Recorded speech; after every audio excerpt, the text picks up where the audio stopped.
Monkey, Chapoka, Alateam, and Killiver. This is Police, one of the best guild names out there. But you know, this should be a match that Relic and the boys will want to win comfortably. But Jasper and his team, we have seen nice things out of them before. They've gone for the bow curse carrion, so they've got that dot, and we have seen what work that deadly chop can do. But Relic are making short work of the backline early on, just keeping them fully under control. Killiver already had to pop the cleric. Jasper pinned in the corner. He's been crush charged twice already and kind of just shrugged it off without any major defense use. So Red, now they find Graf. They force his cleric and dash out. Big catch on the choke though. 3-man battle howl roll, and that was sacrifice used, Taz, I believe, onto Jasper. That was a really big battle howl. I got cleric robe and the pawn off of Aramis there. Killiver, he's caught in the there's the combo, by the way. You know, we see this big combo from Relica. Oh, the purge on the pawn? Yeah. From the Daybreaker, yeah, lucrative, and then just running that guy down. Crush charge, sticky, bridge watch cape, sacred ground, all in one big combo, and that is an 8-3 set on the floor. And you know, we're talking in the region of 10 to 20 million every single death at this level. That's premium on the ground, right? Like yeah, every death is a month's premium almost. Yeah. It sucks for Alateam because he is playing that plate stuff. It is very difficult for him to heal anyone through that burst. And what's interesting is he's playing pawn, right? He's playing pawn blight stuff, which doesn't really synergize as well as generally you'd imagine Breeze would do. Yeah, against bow crossbow as well, you really lack that big save. Yeah, and what's weird is he's still playing Graveyard. He's not playing the reset element blade stuff, which is what I think you have to. Blade. Nah. Well, I feel like you have to play Graveyard. I feel like you just don't play blade stuff. Yeah, I mean that's the ideal situation. Although last time I memed on Blightstaff a little bit too hard, I got immediately shown up by our friend Chicken. So maybe we'll see magic things from Alateam. It's just so much damage from a Deadly Chop cursed Sunder target or a bow crossbow backline. You have so much damage in any position right now. Yeah, not being able to actually be controlled while in the the levitated nature though, the elevated nature is kind of good. So yeah, it's a lot harder to get run down when they hard dive you. Although Killiver, he's got lucrative and relic around the back on their own. They're stickying him there. They're controlling him, but he's not gonna die. I don't really see the point of committing so much to him when there's absolutely no kill threat. It does allow the back line to go to work on other people, but lucrative, he's got to respect this damage in the back now. He's got the curse stacks. Pon comes out. I believe Sack is still available. Relica trying to drive them off the high ground, and yeah, they got that early rotation. They also broke off and got that back cap before, and now they're going to pressure mid, which is going to make Tap on Monkey have to push in, but he gets crush charge and impaled, and mid, wow, mid is grabbed without a fight, Taz. I mean, Relica and the guys are season winners, are Crystal League winners, and they're up against a very good team. The team they're up against is actually ranked second in the Crystal League info rankings. They're currently ranked number 2. So it is, number 1 v number 2. I think these are the only guys who really Q lethal against Relica, so they have a lot of experience against each other, often with the Yuumi team thrown in there as well. So, I'm sure Relica and the guys know sort of how they need to play to just end up winning this really easily. Like, I'm talking even 149-0 victory. Yeah. So, what I want to see is just Red try, right? They've only died once so far, so it's not like they've been getting massacred, but they are getting outmaneuvered and out macroed. Yeah, it's just in general, this blue team their macro is very solid, and there's someone who we've seen a ton of, whereas red we haven't as much. So it's very different. Also, moving pierces like that at this level, Yeah. Full combo onto Killiver there. Instant search as well on his cleric. He's got no cleric. He kind of has to. He wasn't even getting hit. Jasper, I'm talking about. He just threw the red spot after a snare charge on him. Completely wasted it. He's expecting some problems. Tap on Monkey. He's got problems of his own. And of course, playing that bridge watch, they don't get that extra layer of defense. Pon ends. They're going to finish him with the auto fire. There's the deadly shot. Not quite. And there's the, that was the elevated nature inside the Judy as well. Like, it's really, I don't know. They've got some momentum on Lucrative and Relica, though. They could find him here. That sack didn't do a lot because of the 3-stack bleed. We have seen the nasty wounds drop off for a lot of people, but Relica's team does still use it on Lucrative because they don't feel the need for the Mortal Agony because they have Deadly Chop, right? Or no, they actually don't because they're on the Daybreaker. Okay. Yeah, blue team doesn't play Carrion. Relica's team is often just hard committing to the Daybreaker. Yeah. But you know, it's not wrong. There's no wrong option between Carrion or Daybreaker right now, right? I think both can absolutely win. But I think with a Daybreaker, you'd be more inclined to run Mortal Agony because you lose Deadly Chop. Oh god, Aramis is getting run through. Has to get sacked. He's still in there. The pawn is on him too. No purge for it, but they've shoot through like 2 of his health bars already. Just 2 full health bars. And then the sticky has to come defensive. Chipoka, though, he can't find it. He does survive. Relica comes back in, counters with a crush charge of his own. Lucrative, he gets charged into the wall. No cleanse for him. Relica's getting blasted. Should still have his res bot available, but Poker and Tapon, they have actually got really deep. Relica, Deadly Chop comes out. Sickle, he has the snare charge defensively away from the Sickle, and this really exposes his clothies right now. I mean, Graf and them are diving out team. Lucrative actually whiffed his charge to purge the Cleric Herb. Otherwise, that guy already died. But now the Carrion 1 life. He's a gunner. Oh no. Graf was just left kind of free. Alateam was off screen levitating like he's a Buddhist monk or something, man. Like, how about can I get a crumb of hot, please, mate? I want to make a prediction right now, Deepak. We have 50 days until the season ends, so 60 days, whatever it is, until CLC. Do we expect Crush Charge to still be 4 in a match? Like, do you expect any shakeup on Crush Charge? I would say 30-second cooldown time, maybe, or stun duration. Or I would expect a numerical nerf rather than a rework. Yeah.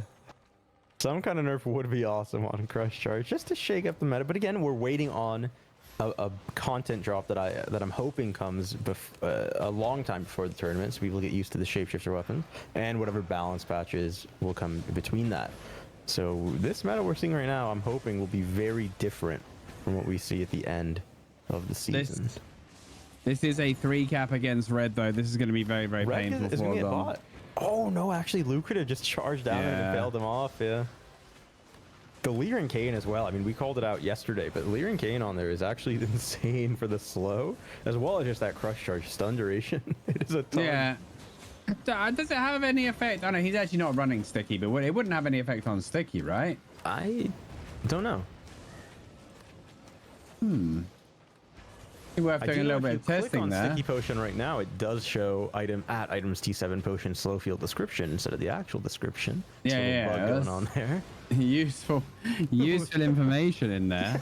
Some useful info. Tap on Monkey is going 3-man. Nice. All those hots nice. Gone.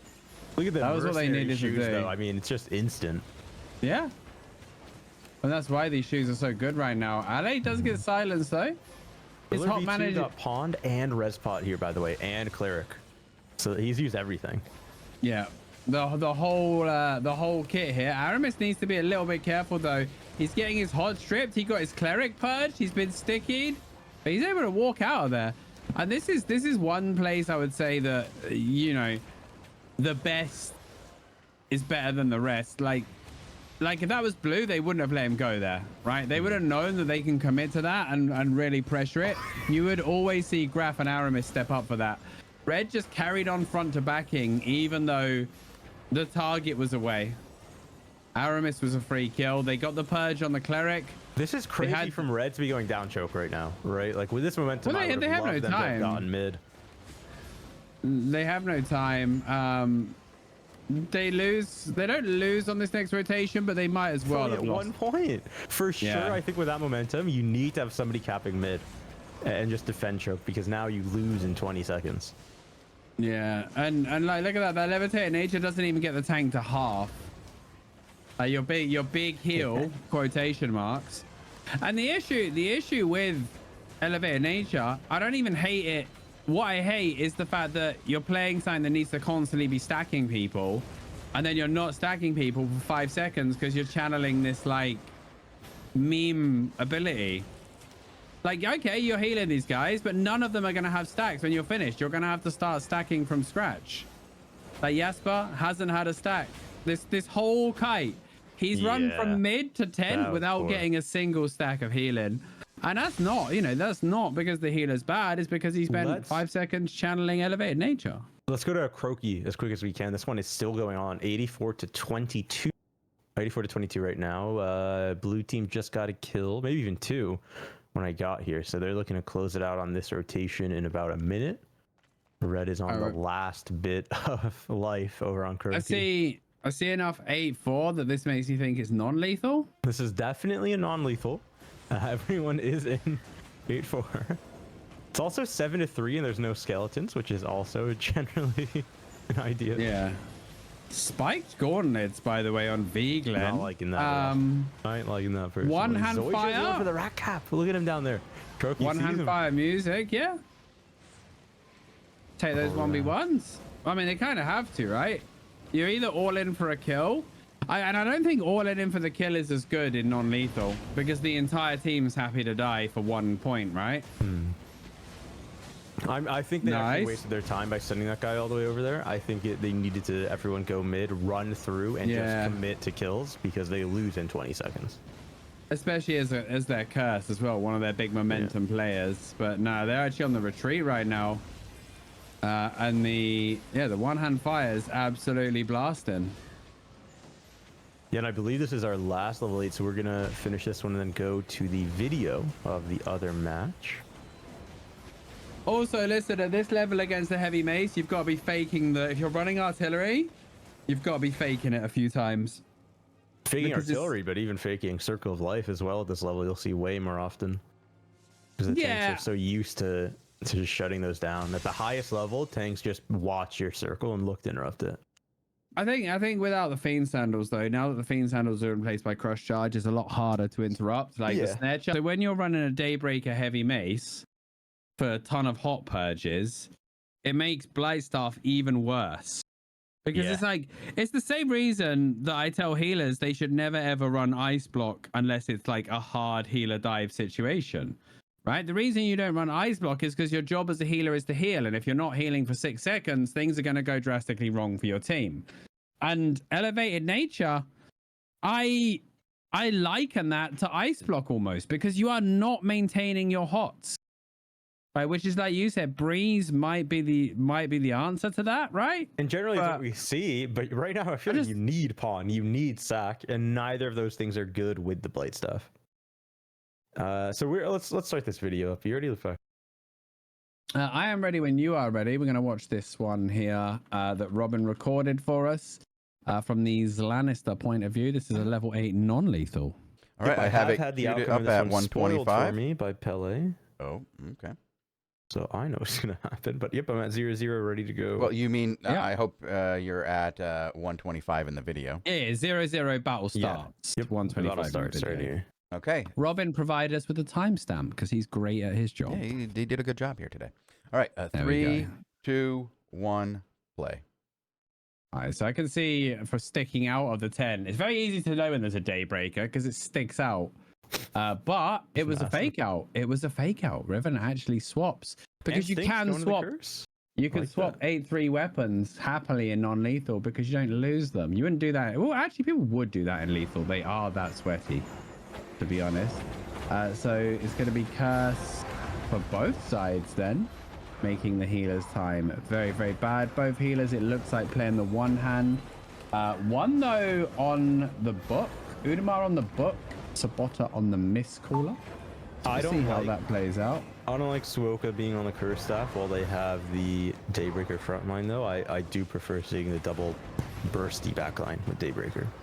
I mean, but that is like, this is the triple threat hot purger, right? It is. Look at the hots on them, right? That reset, there was only hots on 2 people, and they had 1 hot each for a little while. Like, if they could draw this fight in, They can cause so many problems. At the moment, blue is being quite stubborn at holding their formation. Red does have the high ground and the cap though. So Pele and the boys, Le Putsoni, he is the tank for them. He's good. I mean, you just saw he made a massive play where he crush charged everyone down choke so that his team could get mid while still everyone was a 5v5, right? Like that was a really good play. Now brings them up. Pele with the breakthrough, using it to retreat, and they can just front to back here and stack. And this is one thing I've always said. Like, you know, the curse back line feels horrible. So does the axe when you're on the back foot. Yeah, it's really hard because you're not stacking anyone. And anytime you try and push the choke, you've probably got to walk through either sacred ground or area of decay, right? Both of which are things that you don't really want to walk through. And a sticky potion. He actually had to walk through all three there. Sacred ground, sticky potion, area decay. And now Riven is in the horrible spot that he's like, I'm going in with 4 stacks, and he just has to sit in the corner until they're gone. Yeah, wait for them to drop. And there's gonna be a force of spears on that choke too when you're all walking up. It is rough to breach the choke, man. Pele's running forest. I like that though. That's cool. But this damage, although the deadly chop, the double thunder. Lannister though. Lannister. Oh, I was gonna say you're gonna need something. They are driving them back, but again, the still one bar off screen. He's just getting destroyed. Yeah, they're all back. They're all back now, and Riven can't stick. Hold on. What night boots probably. Is someone on night boots, or was that some people? Yeah. Some people have started running night boots. Some people do run the Guardian helmet against the big chop on the Pierce. He just auto attacked them down. Yeah. That's why I love carrying Collar Pierce, dude. You chop someone, you armor pierce them, in auto attack will kill them. And yeah, it is night boots. It's not Guardian. He looks like he is playing night. I mean, I don't think it's bad. I do think it's very hard to play when you're against crush charge though, and you have to not get stunned on a wall. You guys see Pratom get killed at the entrance to the tent? Yeah, just sniped off, man. That forest of spears does a ton of damage. To be clear, it is the night she's on Pele though, which actually is really good because it's that build that we were calling out that he plays, where he can go in and then out, but it's a shield on the out, so it's really strong. Can he shake it all about though? He can. I mean, Pele is awesome. Pele did spoil this in a DM to me though, saying we better have recorded this match because he wants to watch him play again. I won't say exactly what he said, but. He said he wanted to watch him destroy someone on this blue team. Okay. Well, yeah, I mean, I like the build, but really, like, 2 crush charges is kind of good, though, right? Yeah, it is, of course. But look, you don't need 2 when you can combo them in this corner. There's a sticky ball, sacred ground. I mean, I think I'd rather see Night Helmet crush charge if you're going to play like that, because then think of how much value you can give to him and Sonny, right? Like, you're kind of deep, right? You're weathering the storm. And then you just remove all the bleeds and the curse stacks, and you can just keep the fight going. So, good night though. I mean, that was a good argument for Mortal Agony, I suppose. I mean, again, all these different forms of armor pierces and sunders and all this kind of stuff is just insane on Coffee. It's so much. Obviously, by the way, you said Night Helmet. You mean Guardian? Yeah, Guardian helmet. Yeah, that's what I meant. Yeah. I was wondering what kind of CC you didn't want them to be. No. I meant emergency heal Guardian helmet. Got you. My bad. The interesting though, armor can't go negative in this game. You could be reduced to 0, at which point you're basically taking true damage. But, full damn, man. It is a lot. Which that would be insane if it could go negative. Can you imagine? Oh man, it amps. Yeah, that would be. You would see armor pierce stacking like crazy, right? If it could go negative, people would, that would be like as OP as when healing reduction went to 100%. Like, and you could actually stop all healing. Throw that battle howl. Oh, he did roll the 3rd running rage though, so he should get Pele with the night boots too. Oh, Riven actually got popped in there. Udmar tried to run interception with the robe of purity, but he accidentally found the wrong angle and bopped Riven towards his target. And one deadly shot. He's been running for his life for 15 seconds. Can you guys give an update on the score so people know what the score is? They can't actually see the score. Oh, okay. Well, red team is just about to get another 40 ticks, so the score is 73 for blue here, 95 right now. They're not too one-sided yet. Are you not showing the score? Is your video? Is it? It's the video, yeah. It's the overlay. It's not Robin's plays fault. On like the sweaty black bars. Yeah, he does. Like yeah. Robin's resolution is something stupid, like 180 by 17,000. It's the same resolution we use here on the stream every day. Hey, nah, this boy's resolution, it looks like a Kit Kat on his side, mate. Honestly. It looks like a Kit Kat. Yeah, it's like this short. It's like short. I mean, them getting that extra kill really is poor for blue. Current score is 61 to 95, guys. Kind of went greedy there.